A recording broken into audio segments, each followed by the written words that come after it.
Hi friends, രുദ്രാർദ്ര 2021 എല്ലാവർക്കും ഹാർദവമായ സ്വാഗതം. വളരെ ഇൻഫർമേറ്റീവ് ആയിട്ടുള്ള ഒരു വീഡിയോ ആണിത്. ഇതിൽ ഞങ്ങൾ പറയാൻ പോകുന്നത് ലൈവ് സ്ട്രീമുകൾ ചെയ്യുന്നവർക്ക് വളരെ ഉപകാരപ്രദമായിരിക്കും. നമ്മുടെ ലൈവിലൂടെ ഒരിക്കലും എന്ത് ചെയ്യാൻ പാടില്ല, നമ്മുടെ പേഴ്സണൽ ഡീറ്റെയിൽസ് കൊടുക്കാൻ പാടില്ല കേട്ടോ. ഇങ്ങനെ ഒരു നമുക്ക് റിയൽ ആയിട്ട് നടന്നൊരു ഇൻസിഡന്റിന്റെ ബേസിലാണ് നമ്മൾ ഈ വീഡിയോ ചെയ്യുന്നത്. ഇതിൽ ഞങ്ങളും അറിയാതെയോ അറിയാതെയോ ഇതിൽ ഞങ്ങൾ ഒരു പങ്കാളിയായിപ്പോയി. നമുക്ക് ഇതിനകത്ത് യാതൊരു ബന്ധവുമില്ല. ഇത് ഈ സംഭവം എന്താണെന്നോ ഇതിനെക്കുറിച്ച് കാര്യങ്ങളോ ഡീറ്റെയിൽസ് ഈ വീഡിയോയിലൂടെ പറയാൻ ഞങ്ങൾ ആഗ്രഹിക്കുന്നില്ല. ഇതിനെക്കുറിച്ച് ആരെങ്കിലും നമുക്ക് അറിയാനും താല്പര്യമുണ്ടെങ്കിലും 2 ദിവസം നടക്കുന്ന നമ്മുടെ നൈറ്റിൽ നടന്ന ലൈവ് നിങ്ങളൊന്ന് കണ്ടു നോക്കുക. എന്നിട്ട് നിങ്ങൾ തീരുമാനിക്കുക എന്തൊക്കെ കാര്യങ്ങൾ ലൈവിൽ ചെയ്യാം, എന്തൊക്കെ കാര്യങ്ങൾ ലൈവ് ചെയ്തുകൂടാ എന്നുള്ള കാര്യങ്ങൾ നിങ്ങൾക്ക് അതിൽ നിന്ന് മനസ്സിലാക്കാൻ സാധിക്കും കേട്ടോ. നമ്മൾ ലൈവ് ചെയ്യുന്ന ആൾക്കാരാണെങ്കിൽ ആ ലൈവ് ചെയ്യുന്നതിനകത്ത് സ്വന്തം ഐഡിയോ മറ്റുള്ള ആൾക്കാരുടെ ഫോൺ നമ്പറുകളോ എഴുതി കാണിക്കാൻ പാടുള്ളതല്ല. അതൊരു ദുരുപയോഗമാണ്. അതിനകത്ത് ഈ കാണുന്ന ആൾക്കാരിൽ നല്ലവർ കാണാം, ചീത്തയുള്ള ആൾക്കാർ കാണാം, അങ്ങനെ പല ടൈപ്പ് വ്യക്തികൾ കാണാം. അവർ ഇത് മിക്കവാറും ഇങ്ങനെയുള്ള സംഭവങ്ങളെടുത്ത് മിസ്യൂസ് ചെയ്യാൻ നല്ല സാധ്യതയുണ്ട്. നമ്മളിപ്പോൾ ഫോൺ നമ്പർ കൊടുക്കുന്നു, നമുക്കൊരാൾ നമ്മളോട് ഫോൺ നമ്പർ ചോദിച്ചാൽ നമുക്ക് ഫോൺ നമ്പർ ഇല്ല, വേണമെങ്കിൽ ഇതിന് വേണ്ടിയിട്ട് മാത്രമായിട്ടൊരു നമ്പർ എടുത്ത് വേണമെങ്കിൽ നമ്പർ കൊടുക്കാം.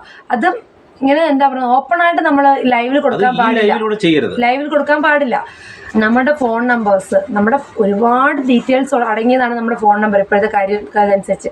അപ്പം നമ്മൾ നമ്മുടെ ഫോൺ നമ്പർ കൊടുത്തില്ല, നമ്മൾ വെറും ഫേക്ക് നമ്പറാണ് കൊടുത്തതെന്ന് പറയുന്നത് അതിനെക്കാട്ടും തെറ്റാണ്. ഈ ഫേക്ക് നമ്പർ വേറെ ആരെങ്കിലും ഉപയോഗിക്കുന്നുണ്ടായിരിക്കും, അയാൾക്ക് അത് വളരെ വലിയ പ്രശ്നങ്ങൾ ഉണ്ടാക്കും. ആ നമ്പറുകൾ പോലീസിന്റെ ആണെന്നോ പട്ടാളത്തിന്റെ ആണെന്നോ പറഞ്ഞിട്ട് ഒരു കാര്യമില്ല. നമ്മൾ ആ ഫോൺ നമ്പർ ഉപയോഗിക്കുന്ന ആളുകൾ അത് മിസ്യൂസ് ചെയ്യുകയാണെങ്കിൽ ഈ നമ്പർ എവിടെ നിന്ന് അവർക്ക് കിട്ടി എന്നൊരു ചോദ്യം വരികയും, ഇന്നത്തെ സൈബർ ലോകമാണ്, നമുക്ക് നല്ല രീതിയിൽ ഇപ്പോൾ ചെറുതായിട്ട് ഫേക്ക് ഐഡിയ ആര് വന്നാൽ പോലും ഇപ്പോൾ പലരും വിചാരിക്കും ഇത് സോഷ്യൽ മീഡിയ ആണ്, ഞാൻ ഫേക്ക് ഐഡിയ ആണ്, എന്നെ ആരും കണ്ടുപിടിക്കും.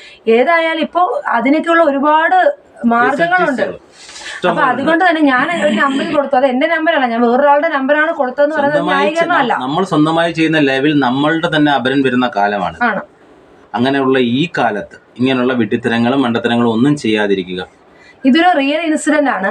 അപ്പൊ അതുകൊണ്ട് തന്നെയാണ് ഞങ്ങൾ ഇതുമായിട്ട് ബന്ധപ്പെട്ട ഒരു വീഡിയോ ചെയ്യുന്നത്.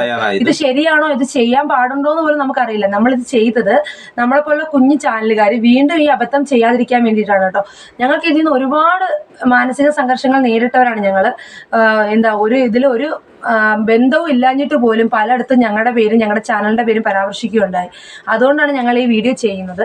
നിങ്ങൾക്ക് ഡൗട്ട് ഉള്ളവർക്ക് ഈ വീഡിയോയോ ആയിട്ടോ ഷോർട്സ് ആയിട്ടോ വരുന്ന സമയത്ത് നിങ്ങളിത് കണ്ട് നിങ്ങൾക്കിത് മനസ്സിലാകുന്നില്ല എന്നുണ്ടെങ്കിൽ നിങ്ങൾ ആ ലൈവ് കണ്ടിട്ട് വേണം നിങ്ങൾ ഞങ്ങളെ വിമർശിക്കാൻ വരാൻ. ഈ കാര്യം അറിയാതെ അതിന്റെ അറ്റവും മൂലയും മാത്രം അറിഞ്ഞിട്ട് നമ്മളെ ഒരുപാട് പേര് വിമർശിച്ചു, നമ്മുടെ പേര് പലയിടത്തും ഇട്ടു. എൻ്റെ പ്രൊഫഷനെ പോലും അത് ബാധിക്കുന്ന രീതിയിലായിട്ടുണ്ട്.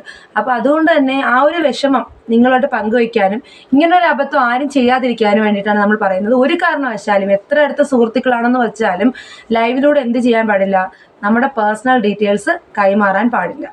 ഓക്കെ, ഞങ്ങൾക്ക് ഈ ഒരു കാര്യം മാത്രമേ ഇതിലൂടെ പറയാനുണ്ടായിരുന്നുള്ളൂ. ഞങ്ങൾ എന്തെങ്കിലും മിസ്റ്റേക്ക് ആണ് ചെയ്യുന്നതെങ്കിൽ എല്ലാവർക്കും നമ്മൾ കമന്റിലൂടെ നിങ്ങൾക്കത് അറിയിക്കാവുന്നതാണ്.